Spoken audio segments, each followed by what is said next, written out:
I just want to present myself. My name is Stephen Fairhall. I have a company called Rightclick Realestate and I'm living here in Ras Al Khaimah. I'm from Australia. I've been in the UAE now just over 20 years and I've been living in Ras Al Khaimah for the last 3 years. I met my wife here in the UAE. We have 2 beautiful young children and enjoying life here in UAE. So I left Australia originally just to go traveling around the world for a year or 2, and I'd spent some time working in the US and Canada, and a good friend of mine had come out here back in the early 2000s working in construction and kept calling me regularly, asking me to come to the UAE because this is the happening place to be. So I eventually came over with the intention of being here for just 1 year, and of course I stayed. And I moved to Ras Al Khaimah a few years ago because I could see a similar pattern what happened in Dubai all those years before. The growth, the boom, the explosion, all the people who were coming, and perhaps a little bit naive back in the day and missing some of those opportunities, seeing RAK having the similar kind of potential, maybe not as big as Dubai, and that's okay, but all the similar growth patterns lining up for Ras Al Khaimah, and I shifted my family out here so we could take advantage of that. Our spare time in Ras Al Khaimah is divided up with quite a few family-orientated events. We go up into the mountains in Jebel Jais where they have the world's longest zip line and other attractions. We go to the beaches, some of the hotels and the water parks and things here. We enjoy going to the RAK Animal Welfare Centre. We go every few weeks to feed the goats and the kids play with the rabbits and the dogs. And there's just enough here in the sense of shopping malls, kids' soft plays, things to keep them entertained. We live in a community as well with some lovely walking tracks actually around a golf course and lagoon, so it's nice to wander around. There's a big playground opposite our house, so the kids are often over there most afternoons with their friends, and just generally a slower, nicer lifestyle than the likes of Dubai and Abu Dhabi. As I said, very, very family friendly. One of the big standouts from Ras Al Khaimah to Dubai is the communication of what they're intending to do here. They share a lot more information about the growth plans of Ras Al Khaimah. The ruler's vision for what they want to achieve here is quite exceptional. And it goes beyond just building a new property, actually seeing their planning and their thought process behind the infrastructure from the roads, the sewerage, the water, electricity, all of these things coming into play. And beyond that, the future planning and proofing for schools, hospitals, and other facilities and services that a community and a city needs to really grow and thrive. Something I never really saw in Dubai, although it's there, and in retrospect we can look back and see it. But in Ras Al Khaimah, they're actually sharing with the community their plans and how it's going to evolve. One of the big things there is, and I use this analogy when I talk to clients a lot, in more recent years of Dubai, we all remember Expo, and everyone talked about how significant Expo was going to be, and that was a big push for Dubai at the time. But in reality, people were missing the significance of Dubai World Central. And when you actually look at that on a big map, the Expo was only a very, very small piece of it. And sure, it was fantastic. It was a great event to have, and it was amazing for Dubai to be able to win something like that. But actually, the growth and the success was more to do with Dubai World Central. We'll bring that into Ras Al Khaimah, and we're seeing the similar thing happening here at the moment. Everyone's talking about the Wynn Casino, and again, it's fantastic. It's a first of its type in the region. Ras Al Khaimah have done fantastically well to win it and bring it here, and they have an excellent location for it. It's going to be world class. But people are missing the bigger opportunity of Ras Al Khaimah because the focus is on the Wynn Casino. And again, that's a very, very small piece of a much bigger plan that's happening and already in motion. So when I decided to move my family out here, it was because I could see and understand that vision and what's coming. It's nice to have that big landmark project, but I'm more excited about the future of Ras Al Khaimah because I'm aware of the bigger vision and the things that are happening. Not talked about, but actually happening, and we see them on the ground already. A bit of my professional background and what makes me stand out from others in my industry. So I grew up in a construction family. My dad was a builder. I spent a lot of years on construction sites. I studied civil engineering, And eventually, as I got into real estate, as I bought my first property and got into real estate as a real estate agent, I found that I enjoyed the business side of property more than the construction side of it. However, that construction side of things gave me a really good fundamental background of not just how to sell something, but what goes into making a property, a good property from the bones up. So when I left Australia, I went traveling, as I mentioned, and I was asked to come to the UAE more in the role from project managing some of the bigger projects and construction sites that were going on in Dubai at the time. I then left that to get back into the sales side of things, and that led me into more of the financial services side of the world, where I was dealing with investment advisors and things like this. And I was building up property investment arms for them. I was now traveling through Europe, through Asia, talking to investors and high net worth individuals about building investment portfolios. And my career deviated a few different ways into the investment space. I worked with HSBC, doing wealth management for their premier high net worth clients. I worked managing an insurance company out of the Isle of Man, so exposed to insurance and investment related products. And eventually I left all of that to come back into the main core of real estate, which was selling. And so I was involved in renting and selling for many years in Dubai. I then was asked by one of the developers I'd done a lot of work with to join them and help develop their sales and leasing team. And that was on a project called Sustainable City. And it was a pet passion project for me because I very much believe in sustainability in property. And then, of course, COVID came along and had a big impact on us all. And my career went back into the financial space. And that gave me exposure to international properties again. So I've been helping clients invest in properties in the UK, in the US, Europe, even back in Australia. And then I started looking at other options again. I came to Ras Al Khaimah at that point to run one of the larger real estate companies out here. Once again, I was asked to join a developer out here as their head of asset management. And they had a portfolio of a few thousand properties in Ras Al Khaimah and 1,000 or more properties in Dubai. And I ran that for some time. And then got to a point in my life, I discussed with my wife, I need to start doing my own thing because I wanted to do real estate slightly differently, certainly in this market, slightly differently from everybody else. So I started my own company. And the premise of that company, or where my passion lies mostly, is to not just work on the owner's side of things, but to work on the client's side of things. So fundamentally, you can think of me like a buyer's agent. And I've put together a strategy program where I sit with my clients and I go through 10 key points about how to build an investment portfolio. So I'm focused particularly on investors, and those properties can be anywhere in the world.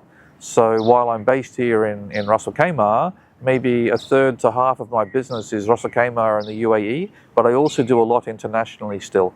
I have clients in Singapore who've just bought in the UK, a client from the UK who's just bought in Ras Al Khaimah. I have a client in Dubai who at the moment is buying in Florida. And I sit with them and I go through and I develop this strategy. So most real estate agents start with calling off a call sheet to find an owner who's got a property to sell or they rent. They put that on the internet, and then they wait for a client to call up and inquire about it. I start the other way. I start with my clients first, we build a strategy, and then I go to market for them to find the property that fits that strategy. How do I add value to the community and to my clients? So as I mentioned, I function more like a buyer's agent. So primarily I'm there to help my clients who are the buyers. I'm not there primarily to help the landlords. There are other agents who represent their side. So I spend a lot of time with my clients understanding their needs, listening to them, what it is that they're looking for, both in the lifestyle that they want to live and the property they think that they need or will suit their needs for their family or for their investment. Then when my clients actually come into Ras Al Khaimah, I take them around, I show them where things like the schools are, the shops are. When we find the property, I guide them through all the paperwork process, the payments. I support them with some knowledge and understanding about getting their visas and their Emirates IDs, their checkbooks, because there's quite a specific process in UAE that you need to go through before you can actually move into the property. So starting at that end position of getting into your property, working all the way back to you arriving, all the things that need to happen in between. And I'll support my clients with this. Even beyond that, I'm a crazy keen networker, and I spend a lot of time connecting people. When that comes to my clients, that might be helping them with even the logistics and the movers, relocating their pets from different countries to here, organizing maintenance, cleaning, pest control. Just this morning, one of my clients who'd moved into a property a few months ago, their AC's just failed. It's starting to get warmer here. It's coming up to summer. So within 30 minutes, I had a company there to check the air conditioning. They've already given me a breakdown of what is required, why we've been here in this meeting, in this interview, and they're going out to get the parts. I'll have that fixed today, right before the long weekend. So many of my clients who are moving to Ras Al Khaimah actually even become friends, because I spend so much time with them and help them get settled into the community. It's not just about a transaction. So one of the challenges here for buyers coming in, especially if they haven't had a previous presence in the UAE, is bringing money in to transact and buy these properties. Now, the UAE has taken great leaps and strides over the last 10 to 20 years to improve its financial position globally. And now in most rating systems, rates higher than many well-known countries around the world. So there's a very well-established framework for anti-money laundering, compliance, corruption. All of these things all exist here. And one of the challenges is a lot of agents aren't aware of it and don't practice what is required to make sure that they protect you, themselves, the sellers, and all the parties involved. So it's important to understand, if you are new coming in to buy property here, the flow of money. Now, you can set up a bank account before you have your residency established, but the bank account is difficult to get and has some limitations. It also takes a little while. So you need to be preparing in advance to get all these things lined up. Once you transfer money in, it has to be declared the source of where it's come from and how it was obtained. So the source of wealth and the origin of wealth are the two things that agents should be asking you questions on. If it's coming from inheritance, if it's coming from Bitcoin, if it's coming from a bag of cash under the bed, those things may be okay, but they need to be explained so that there's no fallout for anybody. And these things can take sometimes years to come out when the issue comes to the fore. But expect your agent or a good agent to be asking these kind of questions. It's not unreasonable for them to ask, show me that you have the money available to achieve XYZ, step 1, 2, 3, however much might be required to at least get through to a reasonable point of the transaction. Because very often clients approach me, particularly with crypto, but they haven't actually realized that money and got it into fiat, ready to be able to transfer here. Sure, you'll hear about some developers or some agents who are doing crypto deals, but these are also the agents who aren't asking any questions. They're turning a blind eye. And that's not where the UAE wants to be. They want everything to be transparent and clear and documented so they're getting the right people and the right money to come in. I will guide my clients through this process. If you have any questions, please feel free, reach out, and I'll help walk you through what is required. Anyone who's been looking at Ras Al Khaimah and the property market here will already know that there's this market is just taking off at record speed. There's new projects being launched. Last year, there was new projects being launched on average every 18 hours in Dubai and the UAE. So off-plan properties is a very significant thing here. Now, when you're looking at resale properties, these are properties that are already being completed, secondary market. The process of these is that you'll usually have to put down a 10% deposit in the name of the seller, goes through the process paying your NOC fees, land department fees, etc. And when you reach that last stage at the land department, you'll bring a check for the balance of all the money, everything that's due at that point in time. However, when you're buying off-plan properties through a developer, it will depend very much on the developer's payment plan to get set up. Sometimes they'll want 50,000 dirhams paid as a deposit. Sometimes they want 5% of the price, and then there'll be a series of payments that are made through the construction cycle of the property. perhaps a balloon payment of all of it or a big portion of it at handover. And then some developers are offering post-handover payment plans where you might pay 20, 30, 40% over 1 year, 2 years, 3 years. Sometimes I've seen them even up to 5 years, post-handover payment plans. Post-handover payment plans do come a bit of a premium. So if you can take the plans where you pay all or most of it now, or certainly all of it by handover, you get a slightly better pricing. But if you want the flexibility to extend payments beyond the handover, that's certainly an option as well.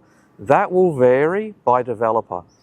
The better known and more famed developers here in the region will usually want a slightly larger amount paid, and they often won't have post-handover payment plans. The smaller developers who are maybe establishing themselves in this market and don't have a well-founded name yet, they're the ones who might offer you a slightly lower amount to secure the property, 5,000 or 50,000 dirhams, and offer you the post-handover payment plans. So you need to really understand the difference between the developers, their track record, their history, their success in completion of previous projects, the payment terms and the timeline that they're offering. And some developers will offer multiple options all at the same time, so you can choose what best suits your payment ability. So my advice to newcomers is, don't expect to arrive off a plane, close a deal tomorrow and move into the house next week, okay? It does take time here to get things lined up. So if you're coming as an employee to come in, get your visa process started, get your medical testing done, get your Emirates ID issued, get your bank account open, get your checkbook to be able to write checks and all these kind of things, very often you're looking at about a month to get all of these things done. And then you need to start moving into the transaction phase. So finding the property, securing the deal, getting the contract signed, getting the money all in place, getting the NOCs done. Often for a new person arriving who's looking to buy, it can be a few months from the day you land to the day you get into the property. You've either got to therefore be traveling back and forth in and out of the country, you've got to be taking on conveyancing agents at a fee who will process all the paperwork for you, or you need to find short-term accommodation somewhere in the UAE to support you until your own home is ready to move. So the next type of category of person who's maybe looking to come here will be someone who's coming to set up their own business here, not as an employee, but as the investor of the business. This can also take a long time, probably even longer than the employee. So now you need to start the process of setting up the company. As part of that, you then also have to set up your own visa as a sponsor of the company, and again, setting up company bank accounts. You have to do all of that before you now do the individual part, getting your own personal accounts and these kind of things. You can buy properties here in company structures, but there are some limitations, so we would need to speak about that in more detail to understand your purpose and your planning around that. But as the investor coming in, setting up a company and buying, I would probably suggest you'd want to give yourself about 3 months in that case to get everything lined up. So the last category of investors I'll be seeing is people who don't live in the UAE, buying property and actually not planning to take residency in the UAE. So this can be relatively easy because you don't have to set up the visas, the bank accounts and everything else. But you do have to make sure that you have the process in place for the movement of your money. Because if the seller isn't necessarily going to accept the direct transfer from you, then you have to have an organization here on the ground in the UAE, which could be a lawyer or it could be a conveyancing service, which comes with a fee. They can receive your money and then write the checks from them onto the seller. In that case, you could probably transact and buy a property here within a month in that scenario. One of the big questions, the crystal ball question, is where would I buy?